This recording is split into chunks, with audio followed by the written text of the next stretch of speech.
Hello, dear champions. Welcome to Super Grades. My name is Tapesh Saxena. In this session, we are going to discuss how to improve your scores in the mock test in the Super Cats. Right? तो चलिए सबसे पहले समझने की कोशिश करते हैं कि इस सेशन का एजेंडा क्या होने वाला है. So we will try to figure it out कि हमें मॉक स्कोर्स को एनालाइज कैसे करना चाहिए. एक तो सबसे पहली बार सबसे ज्यादा जरूरी चीज ये है कि we have to like take mock test every week. हर वीक में हमें एक एक मॉक टेस्ट जरूर लिखना है. राइट तभी हमारा जो परफॉर्मेंस है वो एकदम बहुत बढ़िया आ पाएगा. तो once a week mock test हमें जरूर देना है. फिर वो जो मॉक टेस्ट हमने दिया है उसके स्कोर्स को हम एनालाइज कैसे करेंगे, उसके हिसाब से एनालाइज करने के बाद जो भी हमारा प्रेजेंट परफॉर्मेंस है उसके हिसाब से टारगेट्स कैसे सेट करेंगे और उन टारगेट्स को अचीव करने की कोशिश कैसे करेंगे.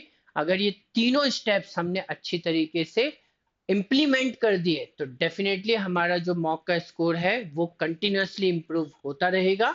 We will never struggle in that thing and definitely हमारा फाइनली कैट में भी बहुत अच्छा स्कोर आ जाएगा. तो चलो स्टार्ट करते हैं. सबसे पहले देख लेते हैं कि मॉक स्कोर्स को एनालाइज करने का तरीका क्या होता है.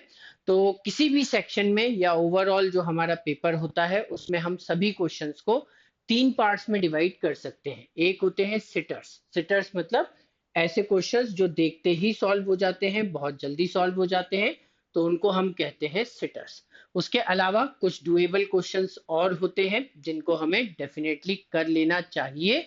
और तीसरा जो होता है वो इस टाइप के क्वेश्चंस होते हैं जिनको लीव कर दें तो ज्यादा अच्छा है. मे बी बहुत टाइम कंज्यूमिंग हो सकते हैं, मे बी बहुत कॉम्प्लिकेटेड हो सकते हैं, हो सकता है कि उनमें बहुत कोशिश करने के बाद भी हमारा राइट आंसर ना आए. तो इस तरीके के क्वेश्चंस को बेटर है कि हम लीव कर दें. तो अब आपको हर मॉक टेस्ट देने के बाद ये समझना है, मॉक टेस्ट के हर क्वेश्चन को अच्छी तरीके से रीड करना है. अगर आपने उसे अटेम्प्ट किया था तो राइट आंसर आया था नहीं आया था. और फिर ये भी देखना है कि अगर कोई क्वेश्चन सिटर था तो क्या वो आप कर पाए थे कि नहीं कर पाए थे. राइट अगर वो डुएबल था तो क्या आप कर पाए थे नहीं कर पाए थे. और अगर वो बेटर टू लीव की कैटेगरी में है तो क्या आपने आपने उसको अटेम्प्ट किया था, क्या आपने उसको अटेम्प्ट नहीं किया था. ठीक है, उसमें आपने कितना टाइम स्पेंड किया था वो भी आपको देखना होगा, है ना. तो करना क्या है कि हर सेक्शन में क्यूए में एलआरडीआई में वीआरसी में पहली बात तो ये इंपॉर्टेंट है कि जब मॉक टेस्ट खत्म हो जाता है तो सारे क्वेश्चंस को एक बार फिर से सॉल्व करके देखो सॉल्यूशन के साथ. समझने की कोशिश करो कि ये कितना डिफिकल्ट या कितना इजी क्वेश्चन था. फिर ये लिस्ट बनाओ. हर मॉक टेस्ट के बाद ये टेबल बनाना बहुत जरूरी है. इस लिस्ट को तैयार करना बहुत जरूरी है कि सिटर्स जो थे वो किसी भी एक पर्टिकुलर सेक्शन में कितने थे. राइट मान लीजिए कि क्यूए के 22 क्वेश्चंस में से 6 क्वेश्चंस एकदम इजी थे, या एलआरडीआई का एक सेट पूरा बहुत इजी था, या वीएआरसी के मान लो कि आरसी के दो पैसेजेस बहुत इजी थे, अप्रोक्सीमेटली 8-9 क्वेश्चंस. तो आप इसमें से कितना कर पाए थे, कितना आपने अटेम्प्ट किया था. अभी आप एक्यूरेसी को तो भूल जाओ, कितने सही हुए कितने गलत हुए वो अगर आप नहीं भी देखोगे तो भी चलेगा. लेकिन इससे आपको ये जरूर पता चल जाएगा कि आपका जो सिलेक्शन है वो कितना अच्छा है. क्या आप इजी क्वेश्चंस को पहचान पाते हैं या नहीं पहचान पाते हैं. इस पार्ट से आपको डेफिनेटली ये चीज समझ में आने लगेगी. ये पार्ट जितना ज्यादा इंप्रूव होता जाएगा मतलब आपकी स्कैनिंग एबिलिटीज बहुत अच्छे से आगे बढ़ती जा रही हैं. यहाँ पर जितने भी क्वेश्चन सिटर्स थे वो सब अटेम्प्टेबल अटेम्प्टेड क्वेश्चंस में आने चाहिए. ये आपका एक छोटा सा टारगेट होना चाहिए. उसके बाद जो इसके अलावा सिटर्स के अलावा जो थोड़े से मॉडरेट डिफिकल्टी लेवल के क्वेश्चंस थे जिनको हमें एग्जाम में कर देना चाहिए था, तो again we have to find out कि ऐसे कितने क्वेश्चंस थे और इसमें से हमने कितने क्वेश्चंस अटेम्प्ट किए. It is again the second indicator कि आपकी स्कैनिंग एबिलिटीज कितनी अच्छी चल रही हैं. और फिर थर्ड इंडिकेटर ये होता है कि क्या आप उन क्वेश्चंस को पहचान पाए जिनको आपको एग्जाम में करना ही नहीं चाहिए था. कई बार कोई कोई चीज एग्जाम में बहुत डिफिकल्ट होती है, खासतौर से ऐसा एलआरडीआई में बहुत होता है कि हम एक डिफिकल्ट सेट पिक कर लेते हैं और फिर हमारा बहुत सारा टाइम उसमें वेस्ट हो जाता है. इन दी एंड ना तो वो सेट सॉल्व होता है, ना ही कोई आंसर्स आ पाते हैं और हमारा पूरा टाइम वेस्ट हो जाता है. तो क्या ऐसा करना चाहिए, बिल्कुल नहीं. तो ये भी हमारी स्कैनिंग एबिलिटी का एक बहुत अच्छा मेरे ख्याल से इंडिकेटर होता है. तो इस टेबल को भरना बहुत जरूरी है हर मॉक टेस्ट के बाद. फिर दूसरा टेबल बनाओ, राइट। ये तो टेबल नंबर 1 हो गया, इससे आपका थोड़ा सा एनालिसिस हो जाएगा, समझ में आ जाएगा कि आपका जो स्ट्रैटेजी है क्वेश्चन को सिलेक्ट करने की या क्वेश्चंस को ये समझने की कि इसे सॉल्व नहीं करना है, वो सही चल रही है या नहीं। उसके बाद दूसरी चीज कि अगर हमें अपने टारगेट सेट करना है तो टारगेट्स कम से कम आगे के 5 मॉक टेस्ट के टारगेट जरूर सेट करना चाहिए, है ना। अगर मुझे ये पता है कि क्यूए में at present out of 22 questions मैं 9-10 क्वेश्चन सॉल्व कर पा रहा हूं इस समय, ठीक है। आउट ऑफ 22 क्वेश्चंस 9-10 क्वेश्चंस मेरे अटेम्प्ट्स में जा रहे हैं। मैं एक बहुत एवरेज नंबर ले रहा हूँ, हो सकता है आपके अटेम्प्ट्स इससे 2-3 कम हो, या हो सकता है इससे आपके अटेम्प्ट्स 2-3 ज्यादा हो, राइट। बट एनीवे अगर ये 9-10 चल रहा है तो आपका जो स्टेप नंबर 1 होगा वो ये कि इसमें +1 करो, मतलब 10-11 होना चाहिए। फिर स्टेप 2 11-12 होना चाहिए, फिर 12-13 होना चाहिए, 13-14 होना चाहिए, 14-15 होना चाहिए। 15 से ज्यादा सॉल्व करना आउट ऑफ 22 40 मिनट्स में बहुत बड़ा डिफिकल्ट टास्क होता है, तो हम 15 तक पहुंचने की कोशिश तो डेफिनेटली कर सकते हैं, ठीक। अब मान लो अगर आपका 7-8 हो रहा है तो आपका स्टेप 1 या स्टेप 2 में ही 10-11 हो जाना चाहिए, और उसके बाद फिर आपको लास्ट में तो 14-15 तक पहुंचना है। तो सभी का टारगेट यही है कि हमें 14-15 तक पहुंचना है, जितना जल्दी ये टारगेट अचीव हो जाएगा उतना अच्छा रहेगा। Same is the case in LRDI. LRDI में भी लगभग यही नंबर हमें अचीव करना है। हम ये बोल सकते हैं कि अभी अगर हमारे दो सीट सेट मेरे ख्याल से सॉल्व हो रहे होंगे 8-9, हमें कहाँ तक पहुंचना है, कम से कम 3 सेट तक, मतलब 14-15 क्वेश्चंस तक हमें जाना है।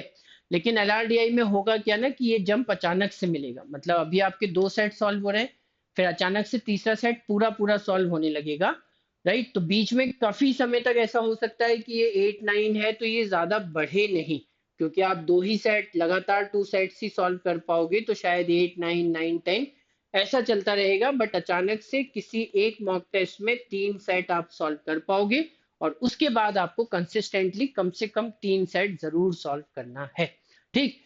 उसके बाद अगर हम देखें वीआरसी, तो वीआरसी में मेरे ख्याल से नंबर ऑफ अटेम्प्ट्स जो हैं वो तो हमारे बहुत जल्दी आ जाते हैं।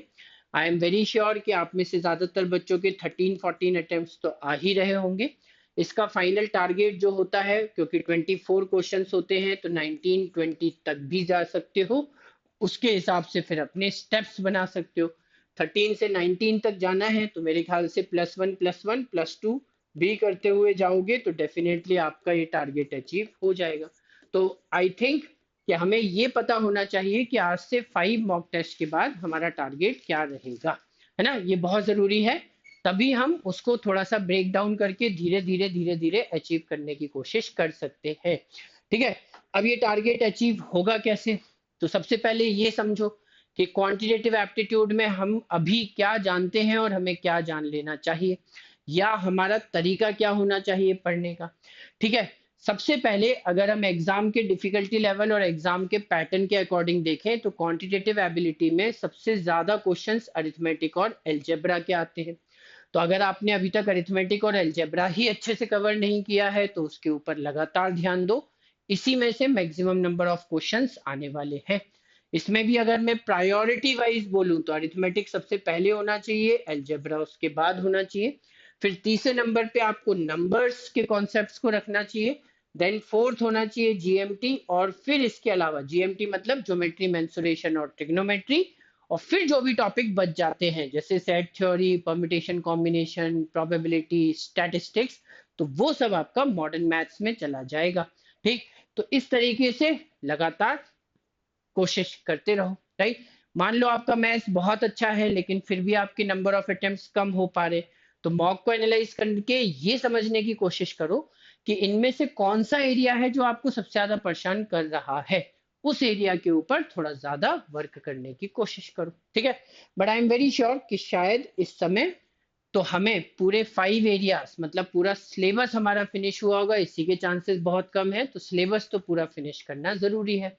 उसके बाद फिर अगर हम देखें डेटा इंटरप्रिटेशन, लॉजिकल रीजनिंग, तो लॉजिकल रीजनिंग और डेटा इंटरप्रिटेशन में देखो कैट में अभी 2024 का जो एग्जाम हुआ था उसमें प्योर डेटा इंटरप्रिटेशन के क्वेश्चंस आए थे। प्योर मतलब सिर्फ कैलकुलेशन बेस्ड, उसमें कोई लॉजिक नहीं है, कोई रीजनिंग नहीं है, सिर्फ कैलकुलेशन करना है, आंसर निकालना है। तो ये वाला पार्ट तो हमारा 100% कवर्ड होना चाहिए। अगर इस टाइप के 1 2 3 सेट आ जाते हैं तो हमारा आंसर इसमें डेफिनेटली आना ही चाहिए। ये हमें 100% इंश्योर करना है। उसके बाद दूसरा जो आसान वाला पार्ट होता है वो ऐसे सेट्स जो सिर्फ एनालिटिकल रीजनिंग के ऊपर बेस्ड होते हैं, सिर्फ सिलेक्शन का कॉन्सेप्ट है, मैचिंग का कॉन्सेप्ट है, या थोड़ा सा पजल टाइप का क्वेश्चन है जिसमें मैथ्स इन्वॉल्व नहीं है, नो क्वांटिटेटिव एप्टीट्यूड, सिर्फ और सिर्फ रीजनिंग से क्वेश्चन सॉल्व हो जाएगा। मैथ्स और रीजनिंग का कॉन्सेप्ट अगर मिला दिया तो फिर ये थोड़ा डिफिकल्ट होना हो जाएगा। मतलब ये आपकी फर्स्ट प्रायोरिटी है, ये आपकी सेकंड प्रायोरिटी है। मैथ्स और रीजनिंग का कॉन्सेप्ट मिल जाता है तो थोड़ा सा शांत रहो, थोड़ा सा एकदम दिमाग को ठंडा रख के उसे सॉल्व करो। हड़बड़ी में सॉल्व करोगे गलत आंसर आ सकते हैं।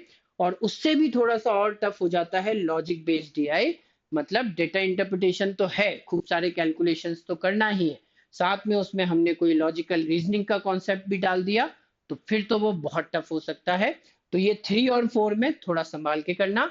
और यहाँ पर अगर आपको आपके स्कोर्स को इम्प्रूव करना है तो एक गोल्डन रूल ये है कि हमें कम से कम 2 से 3 सेट डेली जरूर सॉल्व करना चाहिए, 2 to 3 sets of LRDI every day. ठीक है, जो भी बच्चा ये नहीं कर रहा है वो डेफिनेटली इस सेक्शन में कभी भी अच्छे मार्क्स नहीं बना पाएगा। तो 2 to 3 सेट्स एवरी डे ये आप हमेशा सॉल्व करते रहो। अगर करते रहोगे तो डेफिनेटली LRDI में आपका स्कोर इंप्रूव होता रहेगा, है ना। एंड यस, उसके बाद अगर हम देखें कि हमारा रीडिंग कॉम्प्रिहेंशन, वर्बल एबिलिटी, इसमें हमारा तरीका क्या होना चाहिए। इसमें सबसे पहले तो अगर आपकी इंग्लिश बहुत वीक है, राइट, क्योंकि बहुत सारे बच्चे आप में से ऐसे भी हो सकते हैं जिनकी इंग्लिश बहुत ज्यादा ही वीक है, तो उनकी फर्स्ट प्रायोरिटी होनी चाहिए वोकैबुलरी और जनरल रीडिंग। मतलब वोकैबुलरी बहुत बढ़ाने की कोशिश करो। जनरल रीडिंग न्यूज़पेपर हो गया, फिर आपके नॉवेल्स हो गए, मैगजीन्स हो गए, उसको पढ़ के इंग्लिश में सबसे पहले अपनी अंडरस्टैंडिंग बढ़ाओ, इंग्लिश में अपनी सबसे पहले एक्सपोजर को इम्प्रूव करो। ठीक है, जब ये पार्ट हो जाएगा उसके बाद फिर मैं ये बोलूंगा कि रीडिंग कॉम्प्रिहेंशन की लगातार प्रैक्टिस करते रहो। इसके साथ पैरेलल में भी कर सकते हो। अगर आप वोकैबुलरी जनरल रीडिंग कर रहे हो तो रीडिंग कॉम्प्रिहेंशन के 1 या 2 सेट डेली जरूर प्रैक्टिस कर सकते हो। ये वाला स्टेप जब भी पूरा खत्म हो जाता है, 1 2 महीने बाद कॉन्फिडेंस आ जाता है कि नाउ राइट मैं काफी कंफर्टेबल फील कर रहा हूँ VARC के साथ, तो देन डेफिनेटली आप रीडिंग कॉम्प्रिहेंशन पे फिर फोकस करो, मैक्सिमाइज करो। कम से कम 3 4 5 RCs जो है वो डेफिनेटली प्रैक्टिस करने की कोशिश करो डेली के डेली। और उसके बाद फिर जो RC के अलावा जितने भी टाइप के क्वेश्चंस होते हैं जिसमें मैक्सिमम क्रिटिकल रीजनिंग टाइप के क्वेश्चंस होते हैं, पैराजम्बल्स हो गया, समरी फाइंड आउट करने वाले क्वेश्चंस हो गए, तो वो जितने भी सिंगल सिंगल क्वेश्चंस आते हैं उनकी प्रैक्टिस फिर आपको पैरेलल में करनी होगी। जब RC अच्छा हो जाएगा तब इसको करोगे बेटर रहेगा, राइट, तब आपका इसमें दिमाग भी लगेगा और आपके स्किल्स भी यहाँ पर बहुत जल्दी डेवलप हो जाएंगे, है ना। तो ये रहना चाहिए हमारा ओवरऑल प्लान। ठीक है, एंड ऑब्वियसली सेशन को तो जबरदस्त तरीके से लाइक कर दो सभी लोग। और एक बात और ध्यान कर लो कि कैट और ओमेट्स मतलब अदर मैनेजमेंट एंट्रेंस टेस्ट के हिसाब से 2025 का बैच एकदम तैयार है, आपके कन्वीनियंट टाइम पर तैयार है। वीकेंड क्लासेस हैं, लेट इवनिंग क्लासेस हैं, और ये सारी चीजें लिखी हुई हैं जो आपको इस बैच में मिल जाएंगी। इसके अलावा अगर आप देखोगे तो कैट और ओमेट्स के हिसाब से स्टडी मटेरियल और टेस्ट सीरीज का पैकेज भी पूरा आप ले सकते हैं। इन केस अगर आपको क्लासेस की जरूरत नहीं है तो आप इस पैकेज की तरफ भी जा सकते हैं। And then if you are a repeater, मतलब आपने एक बार कैट ऑलरेडी दिया हुआ है, प्रिपरेशन पूरी की हुई है, आपको सिर्फ टेस्ट सीरीज चाहिए, तो टेस्ट सीरीज भी बड़े अच्छे पैकेज में आपको मिल रही है with many things right taken together. और उसके बाद आपका मॉक टेस्ट सीरीज जो है कैट 2025 का वो भी आपको यहाँ पर दिया जा रहा है ना। तो इनमें से जो भी चीज बाय करना चाहते हो फटाफट बाय कर लो, क्योंकि टाइम धीरे धीरे कम होता जा रहा है। प्रैक्टिस का टाइम जितना ज्यादा मिलेगा उतना आपके लिए अच्छा रहेगा। तो चलो फिर इस सेशन को यहीं खत्म करते हैं, आगे बढ़ते रहिए, पढ़ते रहिए, अपनी हेल्थ और फिटनेस का अच्छे से ध्यान रखिए। All the very best.